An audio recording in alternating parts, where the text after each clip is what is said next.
ও রানু কালকাতে তুই আমার লগে ঘুমাইছিলে স্বপ্নে বুঝা দেখি না তুই আমার লগে হইছে যে স্বপ্ন আসলো না। স্বপ্নে আসলো না মানে তুই কি তো আমার এই করছ এলাকা তো আমার বেদনা করতেছ আমি গরু গিয়ে কয়া দিবি আমি তো তখন প্রেগনেন্ট হয়ে থেকে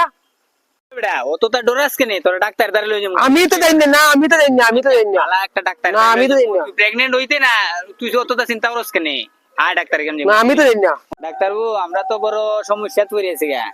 এরে লই আইছি আপনার এনে একটা বহুত বড় সমস্যা তৈরি সমস্যা কিটা খুললা কও কস না ও খুললা কো না আমি কইতাম না আমার শরম লাগে তুমি কও ডাক্তার আর বইয়ের কাছে খুললা না কইলে কিচ্ছু হইতো না। কইলা কিন্তু না আমি কইতাম না তুমি কও আমার শরম লাগে আচ্ছা কো না ও এ আমার রাত কালা কালকে আমার আতো কামড় মারছে আরে বেকল এত কামড় মারলে কি প্রেগনেন্ট হয়ে যায় মানুষ? বিশটার যে কুত্তা কামড় মারছে বিশটার বেটা তো বাচ্চা পাইছে कैसे कैसे लोग रहते हैं यार यहाँ पर। साला तुमको पागल कुत्ते का गाड़ी उठा के ले जाएगा बता